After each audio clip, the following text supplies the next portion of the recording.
Okay, well, welcome everyone to our Habit Change Coach Training webinar. As you know, we do a monthly series, and this is our ninth monthly session. Wow, that time flies. And this month we're focusing on one of Kaplan's barriers to change, but of which there's 7. And this one is lack of confidence. And so you'll hear about what that is and what to do about it in our time today. And depending on how things go, we may or may not have time to do a coach demonstration. We'll see how it goes. Stay tuned. All right. And so Sherry, thanks and Jeff for being part of the recording.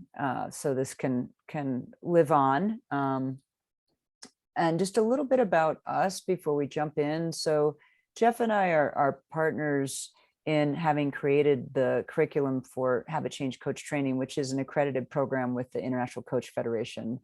We've both been coaching a long time, Jeff longer than me, and absolutely love it. And I feel like I fell into the most amazing profession suited to me than I ever could. And I don't ever really plan on walking away from it. I can't even imagine doing anything but this. And we came to a point in the work that we were doing together where we needed to create a program so we could certify our own coaches in our model of habit change. So this is as we gear up to relaunch our full program in January, that'll be the starting time. We're basically offering these monthly webinars to have people kind of check us out, see if this aligns for them as potentially maybe joiners of that program, or just to get the word out on our behalf. Any of that's good. So that's me, and I'm here from Denver, Colorado. Jeff, do you want to introduce yourself? Or yeah, I'll just say briefly. My background psychologist. I went into psychology never with the intent of practicing, doing private practice, but lo and behold, I found myself doing that. And when coaching came around, I felt like it was I really enjoyed psychotherapy, did it for a while, and liked the intimacy of it. But coaching was much more my style. And so yeah, in the 1990s, I sort of did the switch and have not looked back since. And I agree, Chris, with what you say. It is such a great match for both what I enjoy doing, what I seem to be good at doing, and what what I want to be doing. Yeah. So and Chris, I've known Chris for a very long time. And so lots of love for you. You are my number one go-to, whether it's a coaching engagement or around coach training stuff. So it's great to be being partners with you. Yeah, back at you. All right. Well, the beauty of recording this is that other people will get to hear what we share today. And welcome to Jen. Jen, settle in. We're just getting started now. Good to see you again. Sorry, I'm late. No worries. So I referenced what our topic for today is, which is one of the 7 barriers to change, a specific one called lack of confidence. And I really want to credit Jeff to this model of barriers to change. And for those of you who've been following us and getting our emails with the recordings, we've covered, probably 5 of the other barriers in these last 9 months. And then other aspects of our model and some of the other recordings. And it used to be in our model, we had 5 barriers to change, and this was paired with psychological issues. And it got teased out as its own separate category. And Jeff, you might say, my take on it is because you can have a lack of confidence in some area and not have a psychological issue. So to keep them together, it didn't make sense to sustain that way of looking at it. Would you say that's true, Jeff? Am I on point there? Yeah, for sure. Because the category now is psychological medical issues, and that category in of itself basically cries out for another intervention, either in addition to the coaching, right? But the scope of coaching is limited, but or exclusively, right? And confidence. I mean, who hasn't had a lack of confidence around something, right? Right. And right, and so being able to identify that with a coaching client and then how to work with them through that can be pretty powerful. And they do not have to be below par in functioning in order for that to be an issue. That's right. That's right. And as always, when I come into these webinars, I think about myself, because it's just always easy to really connect with. We've all faced all of the barriers to change at some point in our life, and it creates great empathy for me when I work with clients with any of the barriers to change. And this one, I started thinking about a couple different, just a few examples, and they're kind of different, so I'll share one and see how it resonates and see if it generates any ideas for you all. Maybe I'll share another. I don't know. See how fast I tell the story. So I am currently the president of International Coach Federation of Colorado, and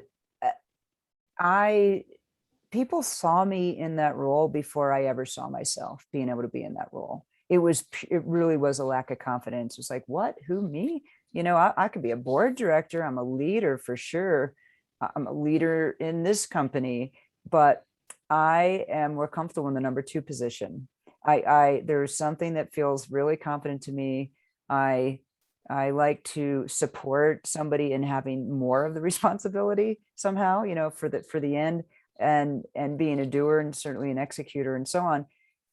Love being a leader. I like managing people, et cetera. So it's not that I'm afraid of that part of it, or conflict or anything. There was just something in possibly maybe my identity, not seeing myself there, and that kind of being reinforced by, oh my gosh, I've done different assessments over the years, and where someone would debrief it and say, oh man, you're an awesome number 2, and that, think about all our stories from over the years, wherever they come from, your parents, friends, colleagues, etc. They stick in you, and that was one for me. So I said yes to the role, and jumped in, and knew that, unlike some other lack of confidence issues where you don't jump in at all, I did, and I knew that there were some areas I was going to have to grow in to be in this role. And I have been, I'm ending year 2. I've had all sorts of challenges, and I've changed, I've kind of, and now it's interesting because I am at the point where, just from that experience and being super aware during it, that I've gotten over this, number 2, I could be a number 1. So anyway, so that's an example that was very personal to me. And I'm wondering, without even sharing another one at this point, if anything for you guys is coming up on like some story about a moment of lack of confidence. And I'll turn it to you. I'm sure Jeff's got one, but I figure Jen and Sherry, the more you participate, the more you grow. So I'll look at y'all.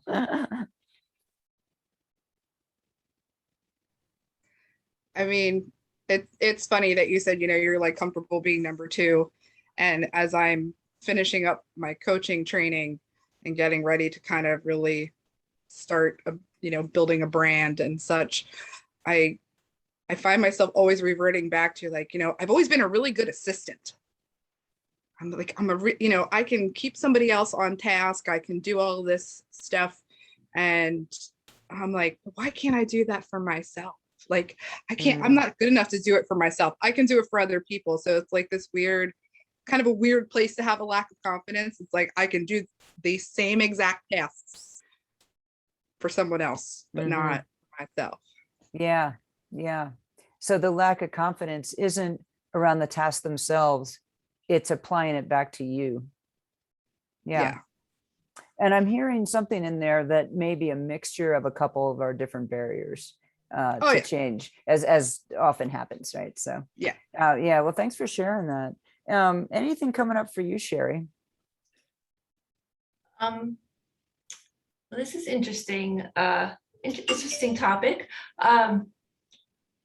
For me, I'm finding when I was younger, I would take leadership roles. Like I thrived on the leadership roles, whether it was a nonprofit, leading events. And now, as I get older, I question a lot. Like even with coaching, oh my goodness, do I know enough? Well, I'm always thinking somebody else knows more than I do. Even in what I was trained, what I went to school for, it was always like through the years, it was, well, they must be better than I am. They must know more than I know. And then I've always, would often find out, well, wait a minute, you knew that, or you knew that better than that person. But yet I'm always questioning myself and thinking that somebody else is better than I'm doing. Even now, as I'm figuring out job opportunities and things like that, it's, well, do I know that? Am I, will I do a good job? It's things like that. Mm-hmm. Yeah, Sherry, it's so common to hear that, and I'll go here. This could be a gender thing too. To a lot of women can relate to what you're saying, and I'm wondering what the impact is for you, Sherry. Like just the, is there a holding back or something of what you jump into around this, thinking that other people know more than you do? What ends up happening for you? Definitely, I would say definitely holding back, because I'll question, will I be good at the job? Will it be definitely a holding back? Yeah, I would say yes. Okay. Yeah, I was just curious. Welcome, Lucio or Lucio. I'm here. Hi, how are you? Hi, Jeff. Hi, everyone. Hi, good to see you. How are you? Good to see you too. Thanks, Hi. Alex. Tell me how to pronounce your first name. Lucio. Lucio. Got it. Yes. Got it. Thank you. Welcome. Welcome. Good to see you. Good to Yeah. see you. Jeff, do you want to add anything to this? I'm almost thinking like all three of our us women examples are kind of in one kind of camp. Like there's a theme to that, and I could take us in a different direction with a different example, but I wonder if there's something coming up for you. Well, when you said, like, I'm sure Jeff had one, like, oh my gosh, that's it. It's like, oh, that's right. You are pretty confident most of the time, actually. Yeah, Maybe he doesn't. Falsely so. Right? Yeah. So 20 years ago, I was early in my coaching career, and I was working in an organization, working with these healthcare leaders, and all these people used to talk about the CFO of the system as being like, the smartest, guy. And he's just like, he's just, probably smarter than like pretty much anybody else. And it's just really good, and et cetera. And then one day I was assigned to be his coach. And I thought, crap, like, how can I help this guy, right? And he's clearly smarter than me, and stuff anyway. And so, in the first 5 minutes, he said, "Well, tell me about you." And so I started talking, and he cut me off. He's like, "Okay, fine." And then he's like, "Well, I imagine you have to be really smart, because your clients could see right through you." Just to add, fun, and maybe do circles or any kind of thing. And I don't know what my response was, but at this real quick, at the same time, I was assigned the CEO of one of the hospitals, and she had a lot of cancellation, like last minute cancellations and things like that. So, fast forward, I had some of these successful engagements, but like you said, who are my, kind of two weakest links where I felt really a lack of confidence, and what value am I adding to be those two? And then move forward. I found out down the road that the CFO had said to one of his peers, he doesn't know how we've gotten through the last couple of years if it weren't for me. He ended up sharing that with me directly. We have, over the years, I ended up working with his direct reports. We became friends. I met with him and his wife at my house. We had dinner. And so that just, I have enormous amount of respect for him. So that was good. And then the CEO, like 4 years later, she reached out to me. She said, "Would we need to do like a organizational consulting, like organizational development kind of engagement?" And I couldn't think of anybody, but I knew. And by the way, she had fired her last coach. I was the one that was supposed to save the day. And again, I was very early in my career. So those are good examples. And my point being, it's like I would have definitely pushed those clients away had I been the one trying to recruit them as clients, right? Because I didn't have the confidence, and I see this with coaches a lot, right? Where you sort of end up pushing away clients, or you just don't get involved in something. But if you have no choice, right, is, you know, and so you just show up in the best way you can. And the learning for me was the best way I could show up was that it's certainly good enough, right? Even if I didn't know it, and to this day, I'm still not exactly sure what it was that was most helpful. But so there you are. It was. Yeah, that's great. And so you can imagine, we could go into so many different examples and on where this lack of confidence touches. So it can show up in health changes. What I'm going to do this program to change my, like for me, it was like, give up gluten. Are you kidding me? Like I'm from a family that's hardcore pizza lovers. And this was before like gluten-free pizza was even like, no one even made it. Right. I can't do this. I mean, I really did have a lack of confidence, and it was a different type of lack of confidence than whether I could be a president of something or not.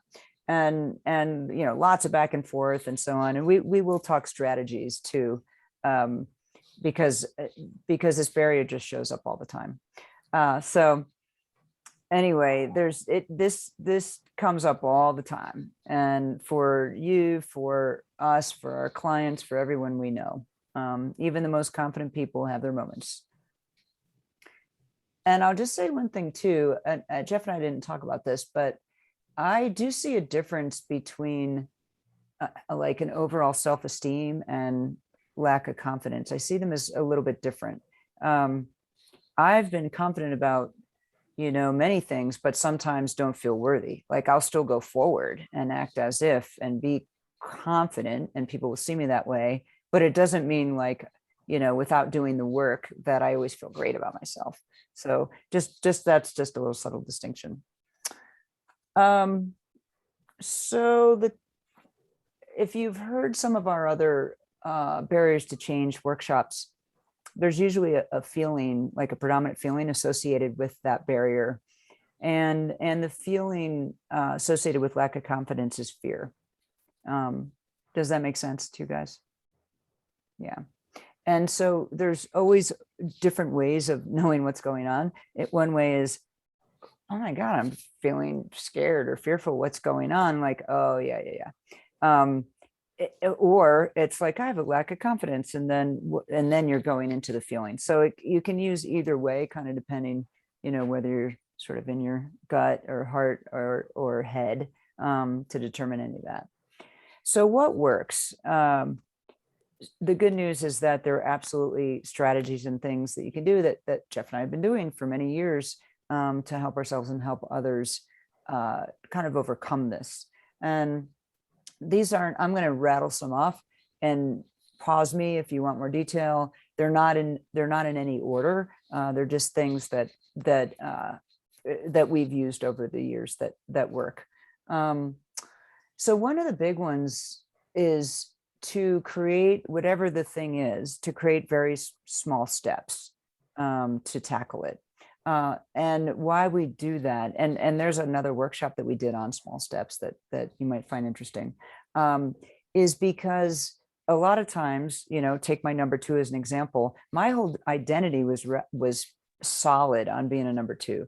So to fool myself, this probably isn't the best example, but you'll get the idea, into changing into seeing myself as a number 1, seeing myself differently, seeing myself as gluten-free.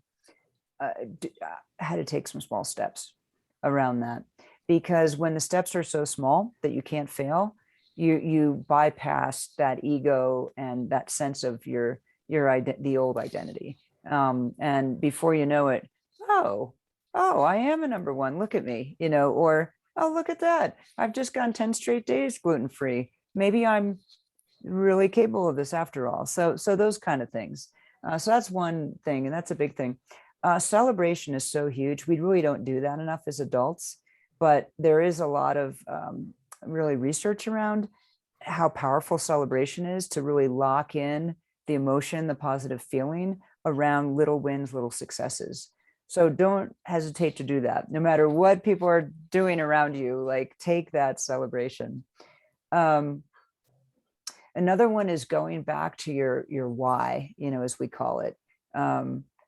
This was our very first workshop we've done of the 9 that we've done in a row around really knowing and creating a powerful why. So my why I'll go with the gluten example, was health. I had to optimize my health. I was having a sick reaction to it. And I won't get in the details of that, but you can only imagine. And so, and then why do I want to be healthy? Well, there were so many reasons. Like one was like, oh my gosh, I'm a coach. I can't be like, not even trying to make my health better. And many things like that, right? I wanted comfort. I wanted to extend my life, whatever those things were. So going back to that why and letting that motivate you. If your why is stronger and there's that propelling to it, it can overcome the fear part of it, or it becomes bigger than the fear. Okay. This is one that is interesting, like Jeff and I talked about, which was maybe, kick off almost like an experimental attitude, like be the scientist in your own life of an experience around, it's just play. There's no expectations. You're not necessarily going for success in this moment. Just like, what would it be like? Just super playful, super light. Maybe you do it in collaboration with somebody, get the whole connection to success off the table and just see what happens. You're the observer too. So you're going to learn on, oh, if I do this, this happens. So that's another way to go. This one is interesting too. And I don't mean this in a going back into being in therapy kind of way where we're going, healing our past, but more so from looking at your strengths. Where are you confident already in your life? And again, maybe a scientist experiment or way of looking at it as an observer. Well, I may not be confident at this, but I'm really freaking good at this other thing. And so what about that? Like examine it kind of mindfully. What is that? Dissect it. What is it about that experience that you have so much confidence in? What can you learn from that as you build confidence in this other area that you currently don't have it? And the last one is practice. Practice. A lot of this is skill building. And I don't know, it's funny, as adults, we think, oh my gosh, I have so many adult friends who decide they're going to take up an instrument. And after, 3 weeks, they're so mad at themselves that they're not really proficient. I'm like, are you kidding me? Like, it doesn't happen like that.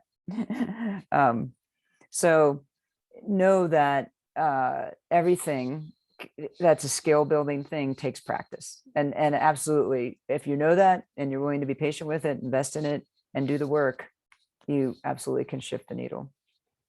So I'll shut up now. And Jeff, do you have anything to add or reframe or anything? No, I just say really quickly, there's a bunch of times in my work coaching executives that I think, God, if this person just had a little bit more confidence, that's all they need, but they're so getting in the way.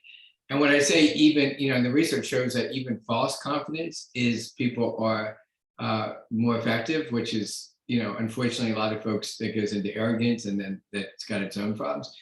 But what I would say is if you can have enough confidence, it gives you the head start to kind of figure it out, even if you don't know what you're doing, but you're sort of confident around it.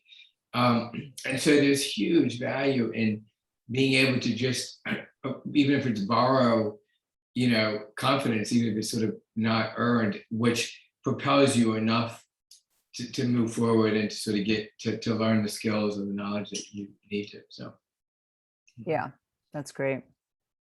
what's coming up for you guys? Any comments you want to make or questions about the rattled off list?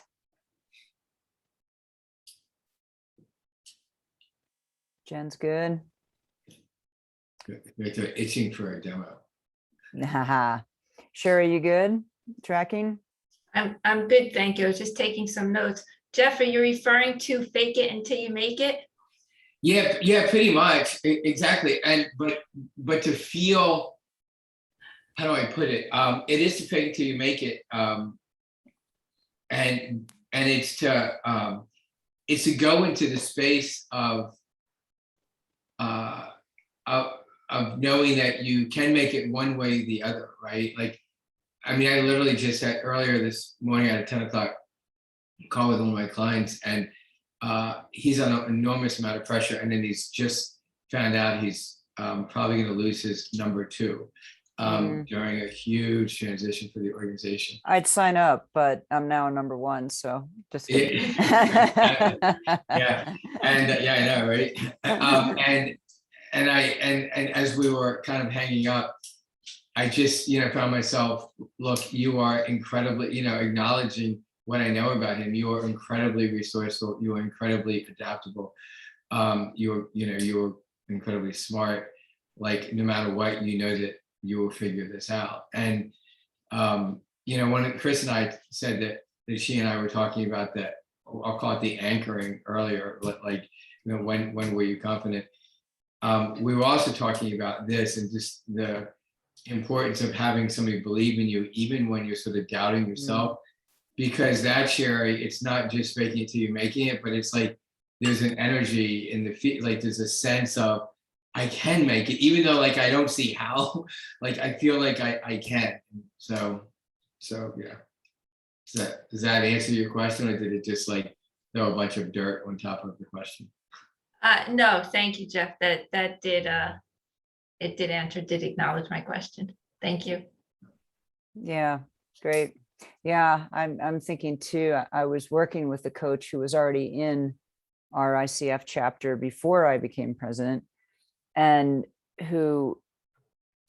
she absolutely believed in me. And it was just so interesting to hear her acknowledgments, or just spitting out of why I was going to be the very right person. She said, like 2 years before that, she knew that I was going to be president. And it's so weird to hear that, because I wasn't confident, and yet that hung out with me. That felt so powerful to have somebody who was a former president, of another chapter, et cetera, and so on, like a powerful, leader, see me that way. I really felt like, okay, cool. I'll ride on that. I think you just added number 7 to your list, which is, find someone who believes in you and just ask them, what do you know about me? Yeah. In terms of my ability to be successful in this role or with this endeavor, right? And because sometimes when we're in it, we just can't see it, right? And that's where our confidence gets chipped away. But when someone can see it for us, and it's not BS, like they really know you and know your strengths, that can be really, really powerful. Yeah. Excellent. Yeah, I have a comment. Yeah, sorry I was late. I was in another meeting that took longer, but when I saw this event here, Jeff helped me for a year and a half, and all the lessons, I still carry with me, Aww. and so it's Jeff, he does a great job and helped me a lot, and I love this subject. And one of the things I've been paying attention, like I've been watching Olympic Games, US Open, and people keep talking about having like a mental toughness, right? So they're there for 4 hours playing, making mistakes, and the great guys, they are able to, after making so many mistakes, they can find some confidence inside them, like from nowhere, and win a game, right? So like when you think about tough, like a tough, like a mental toughness, like what what is that guy is thinking in that moment? You know, he's thinking about like the end, like I'm gonna win, you know, but like I think that's extremely case. You know, I'm not a professional athlete, you know, but like if I can learn, you know, 1% of that, what that guy is doing in my personal and professional life, you know, like, you know, I think it's a huge improvement. You know what I mean? Mm. Yeah, as you think, Chris, I often, unfortunately, I do a lot of assessments, and there's a personality assessment of which I have 3 tomorrow to review. So I use it a lot. So I unfortunately often think of people in terms of personality styles. And I'm thinking of 2 scores, one a Hogan personality, which is the largest used in the business setting. And there's a there's a resiliency score, and then there's a bold score, right? And so, but the strength is resiliency. And somebody who's really high in resiliency, they just, you know, they had this sense that everything's going to work out, and things just seem to kind of roll off their shoulders, like they don't get stuck in worry. They can be also very difficult to coach because they're not usually open to feedback. And I usually tell them that right away. But, you know, so in some ways that person might have that, but give themselves too much credit. But it's enough to get them to succeed. Somebody who's really low in this is called adjustment score. They actually can be highly successful as well, because they're driven by like the fear of not succeeding, right? And so my point is, no matter where you start, right, it's about accessing who you are and figuring out, like, first understanding how you are, how you think, how you speak, how you act, right? And then leveraging the heck out of that, as opposed to trying to be somebody else, because, you know, you're never going to be, right? Like for me, like I'm smart, but like I'm definitely not, you know, 150, 160 IQ, and I just overcompensate by working like really hard. So I look smarter than I am, you know, and that's okay. That works for me. It gets me through, you know.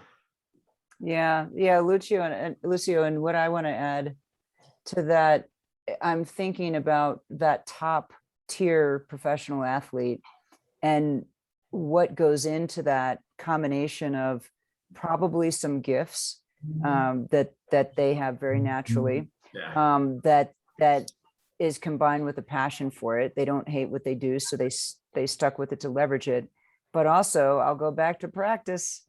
How many thousands of hours of repetition of fundamentals and competition do you think they've had to be in that moment where, okay, they're losing the tennis match, but they've been winners before, or they wouldn't have gotten to that point.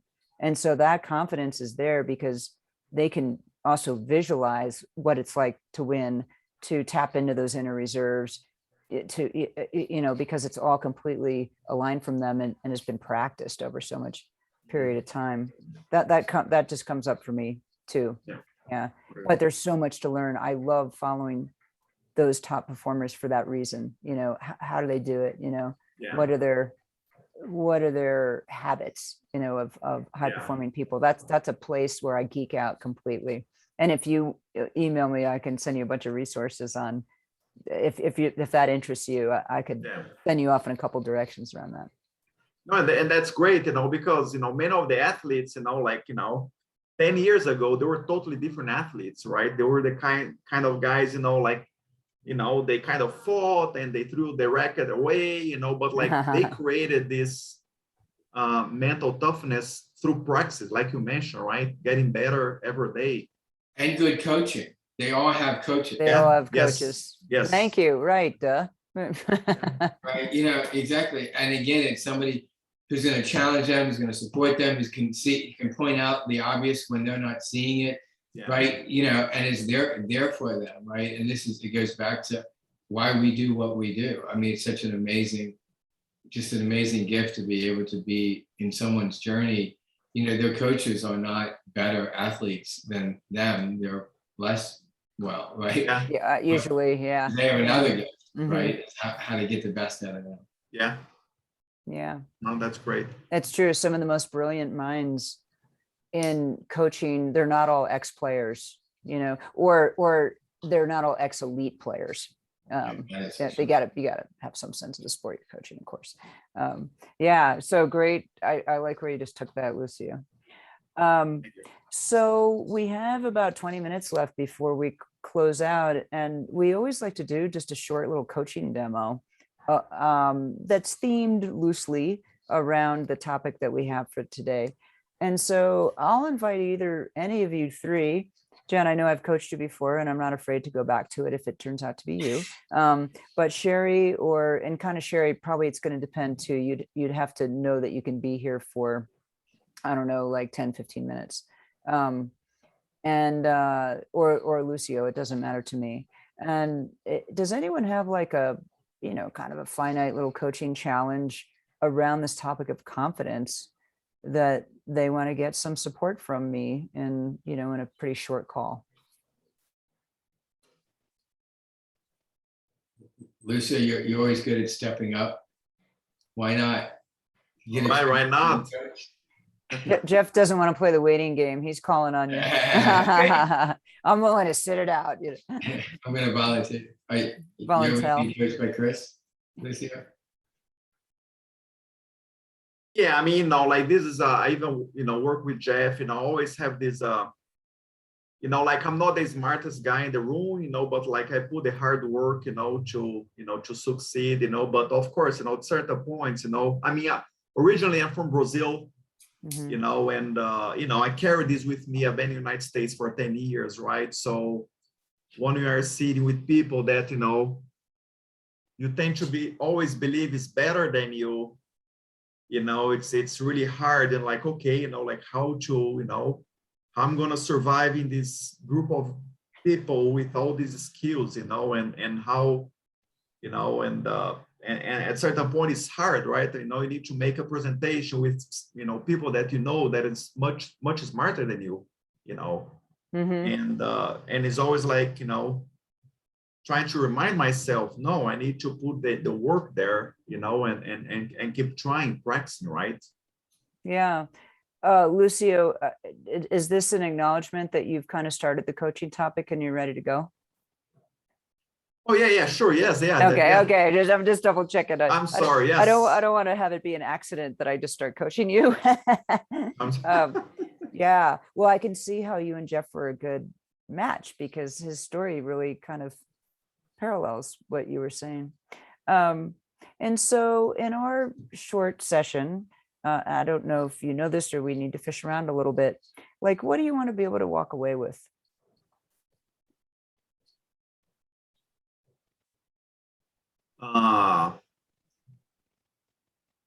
You mean like related to self-confidence? Sure. Or where you were starting this little conversation.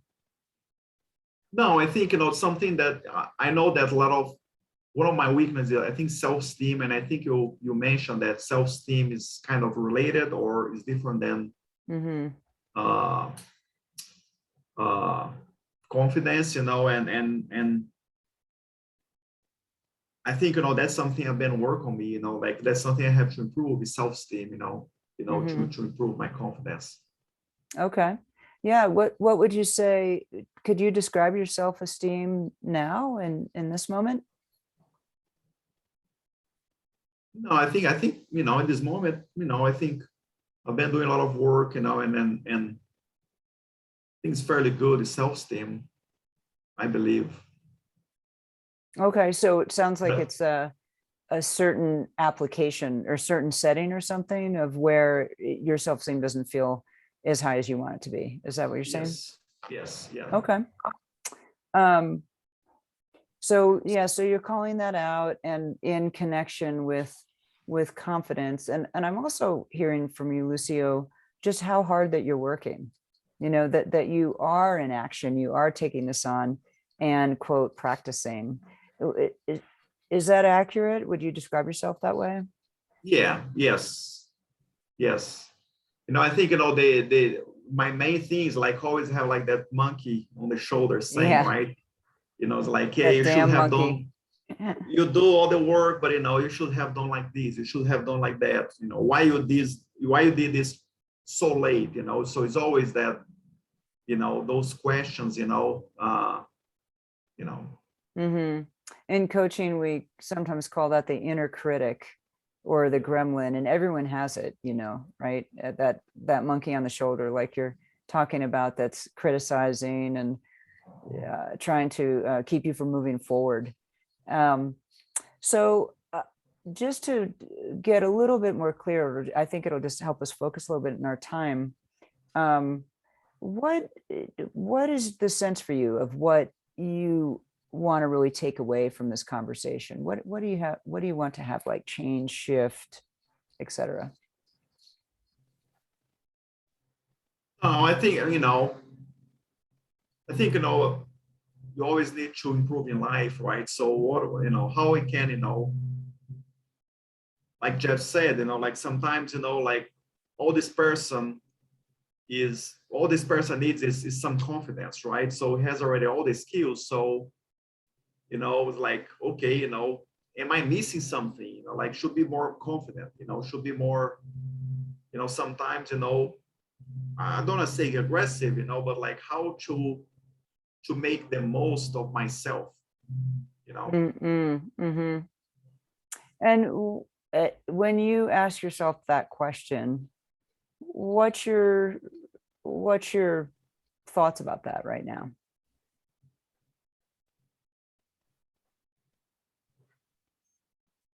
That I think that's I'm still in evolution, right? I think I'm still Mm-hmm. learning about myself, and how to, Yeah.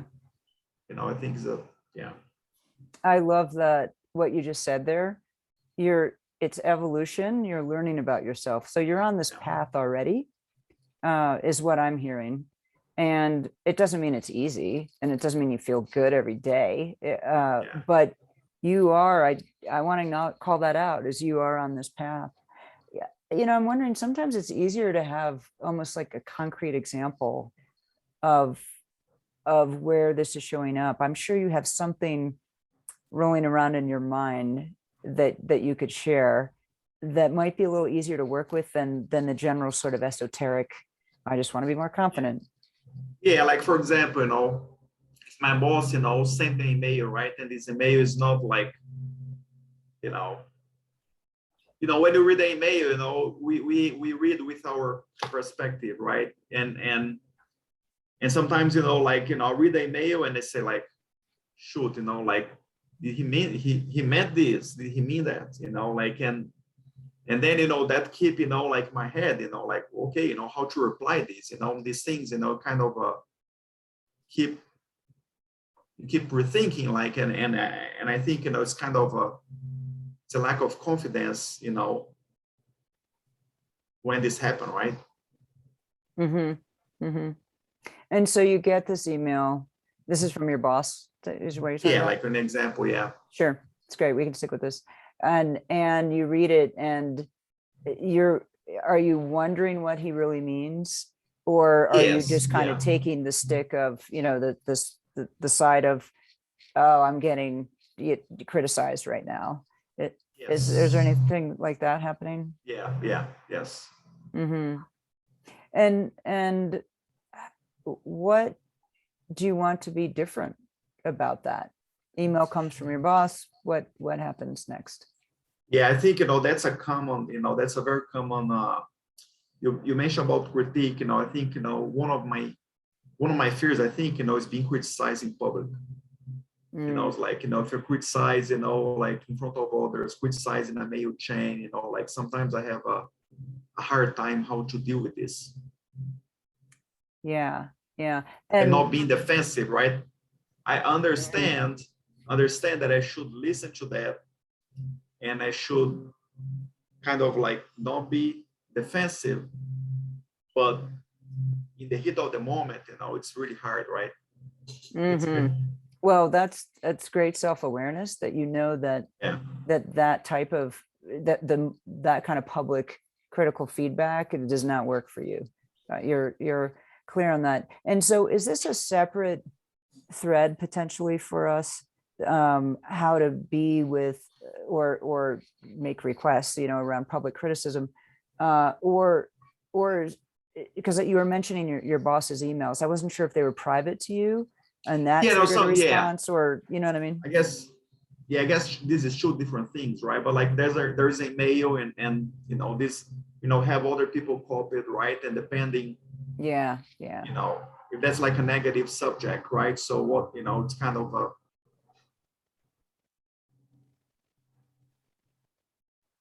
Yeah. So who's your ally at work? we have a couple. Yeah, I have some good coworkers that, you know, I can rely on. Mm-hmm. Are they copied typically in these emails, or? Sometimes, yes. Mm-hmm. What do they walk away with from these emails about you when they're reading the same one you are? How do they show up with it? No, you know, sometimes, you know, yeah, sometimes they're like, you know, if they're copied, right? I mean, they, you know, in few situations, like, you know, yeah, I mean, how, you know, I mean, I don't agree with him, you know, things like this, you know, and but I think, you know, well, you know, like, let's say, like, when they're copied, right, they know what is going on, right? And you know, many of the times, you know, we discuss it and they agree with me, you know, things like this. But like, I think, you know, it's more like the main thing is like this monkey bar, you know, like on, you know, the monkey on the shoulder, you know, like when, you know, there is some special request, you know, it's like this, like where he's requesting this, you know, and it might be nothing, right? I know many of the times might be something just like I'm creating the situation out of nowhere. Yeah. And I can hear your awareness around that. And so is there anything, and I know we rattled them off pretty quickly, but was there anything that we shared in kind of strategies to deal with lack of confidence that calls out to you as a potential thing to just try on or explore? Again, anything? Oh yeah. So were you on when we were talking about what do you do if you've identified a lack of confidence? I don't think I was. Okay. Scratch that question. We'll be more personalized to you. It's probably a good Okay. thing. So You were mentioning that these steps, like this small step.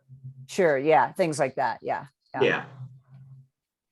Does anything call to you?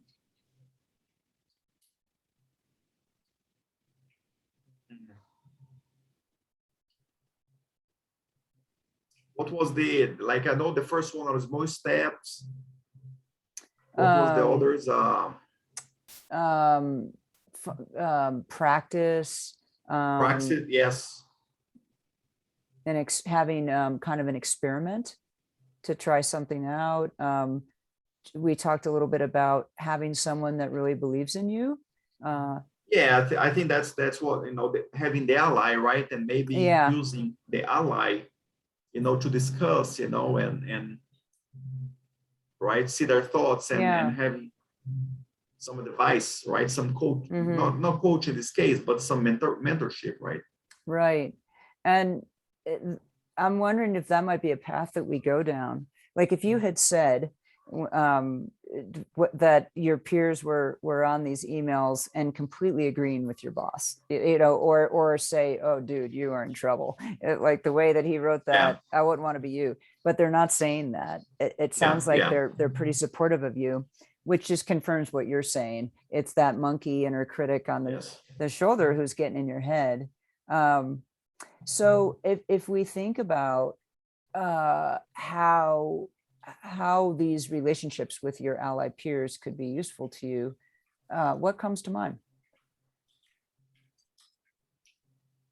I think I you know, that I should take those, you know, allies more seriously in terms of, not I take them seriously, you know, but like use that more often, right, in my favor. You know, to kind of develop, you know, help to develop myself, you know. Yeah.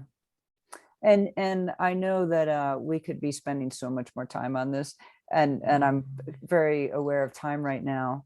Is there a small step around this that is coming out of this conversation that you could take? And then we'll just wrap up.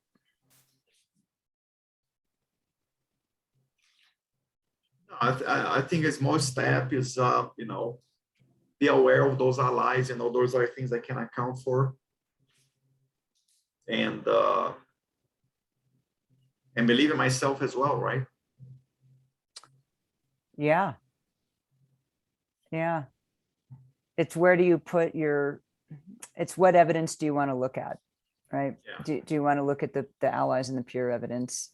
Or do you want to look at something that may not even be evidence? It may be just an interpretation or perspective coming from fear. Yeah. Well, Lucio, thank you so much for agreeing to be coached on this call. And like I said, we could have gone a lot longer, and it's such a short snapshot, but we'll wrap up here and and turn over Jeff. He's Yeah, so I'll share some thoughts. Thank you both very much. I invite particularly Lucio and Chris, if you want to, feel free to use the chat to just, given the time we have, to type in what you thought really worked, and then anything that you thought could have worked better.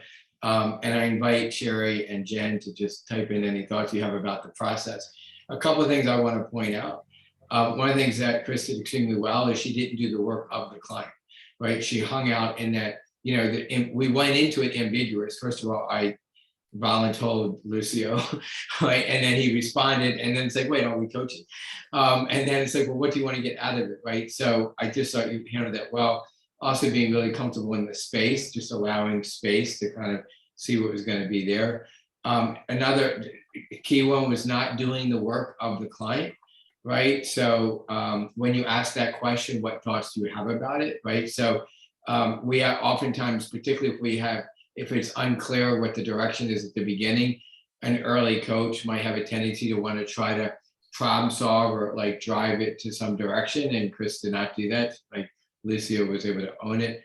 And one of the things I thought was beautiful. Like here's one of the quotes of the day: "Success breeds confidence."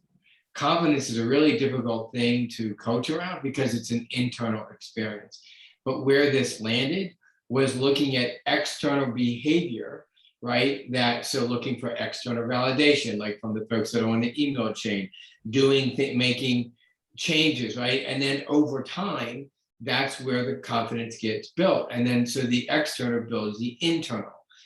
Coaching helps people think differently, speak differently, make decisions differently, and act differently.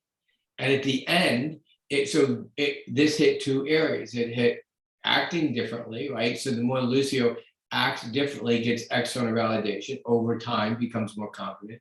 And then at the very end, thinking differently, right? Like, how do we think about this? And so moving forward, continued work might be like some more noticing those thoughts, and like, how do you want to address those thoughts when they come up? So I will now shut up. In the last minute, like we have 2 minutes or 1 minute, maybe Chris to kind of close it with what's next. And then Lucia, if there's any other words that you want to give to your experience, that you can do that as well. And any final words or phrases from Sherry or Jen about this demonstration, so locking in this concept of overcoming lack of confidence.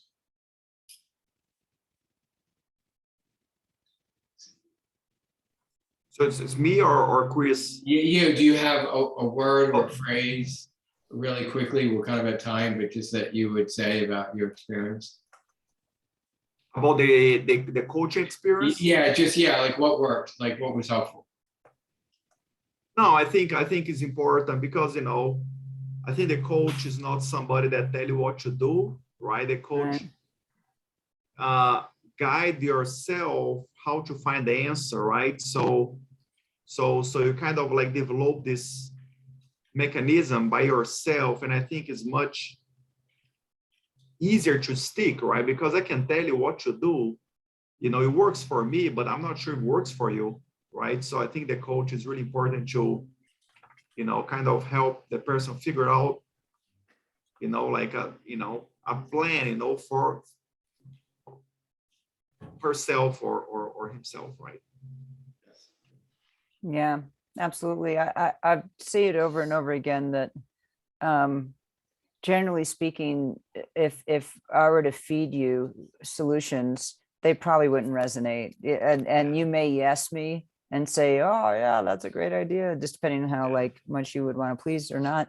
And probably either not do it or, you know, it's never a good thing.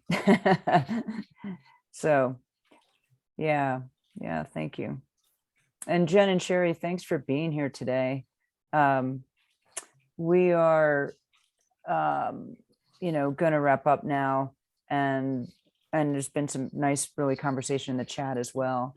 Our program for Habit Change Coach Fundamentals is a 3-day, and it starts in January 21st, and that's kind of our first course of 4. And so all this is on our website, habitchangecoachtraining.com. You can get all the details around that there.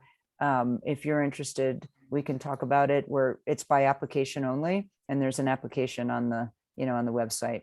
And also anyone that you might know that's interested in coach training, send them our way for a discussion to see if they are a good fit for our program. And thank you all again for being here and sharing so openly, and Lucio for stepping forward, being voluntold in a great way. And then next month, our topic is with our colleague, Valerie Driscoll, who's an expert in mindfulness, and, you know, where that fits into our model as well. So that's it. Great seeing everybody. Seeing you again. Yeah. Thank you. Thank you all. Here. Have an amazing week.